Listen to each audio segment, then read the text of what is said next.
High বন্ধুরা, আমার নাম স্বপ্না। আমি এসেছি স্বপ্না বিউটি টিপস থেকে তোমাদের কাছে একটি নতুন রেমেডি নিয়ে।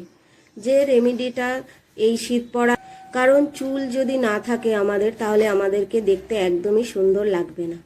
সেই জন্যে সেই চুলের যত্ন অবশ্যই তোমরা নাও, কেননা ওয়েদার চেঞ্জ হওয়ার সঙ্গে সঙ্গে আমাদের চুলের চুল পড়াও বেড়ে যায়।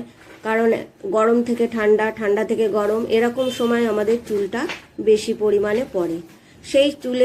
সেই জন্যে তোমরা এখন থেকেই চুলের যত্ন নাও, এবং যাদের মাথায় খুশকি প্রচুর পরিমাণে, তারা অবশ্যই চুলের যত্ন এখন থেকে নাও। কারণ শীতকালে প্রচুর পরিমাণে ড্যান্ড্রফ হয়। সেই ড্যান্ড্রফ থেকে বাঁচার জন্যে তোমরা প্রত্যেক সপ্তাহে লেবু দিয়ে মাথায় মাসাজ করবে তেল দিয়ে। এবং সেটা যদি রাত্রেবেলা করো তাহলে তো খুবই ভালো, কিন্তু যাদের একটু ঠান্ডা লাগার ধাত আছে তারা দিনের বেলায় শ্যাম্পু করার অন্ততপক্ষে 1 ঘন্টা আগে এই তেলটা দিয়ে মাসাজ করবে। তারপরে মাসাজ করার পরে একটা টাওয়াল ভিজিয়ে, হালকা গরম ঈষদুষ্ণ গরম জল দিয়ে টাওয়ালটা ভিজিয়ে মাথায় মুড়ে তারপরে শ্যাম্পু করবে। তাহলে দেখবে যে তেল তেল ভাবটা সেটাও কেটে যাবে, এবং চুল খুবই সুন্দর একটা দারুণ একটা চুল চকচক করবে চুলটা। এটা তোমরা প্রত্যেক সপ্তাহে করবে।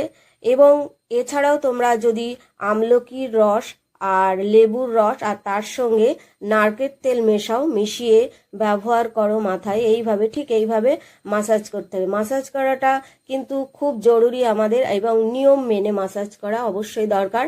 উল্টো পাল্টা মাসাজ কিন্তু করতে নেই, তাহলে চুলের আরও ক্ষতি হয়। কিভাবে মাসাজ করবে? আমাদের হাতের যে আঙুলের মাথা দিয়ে চুলের গোড়ায় গোড়ায় মাসাজ করতে হয়, পেছন থেকে সামনে, সামনে থেকে পেছনে, এইভাবে। এবং চুলের যে আমাদের লেন্থ আছে সেই লেন্থে হালকা অল্প তেল দেবে। বেশি তেল দিলে চুল চটচটে হয়ে যায়। আমাদের প্রয়োজন মাথার তালুতে তেল দেয়া।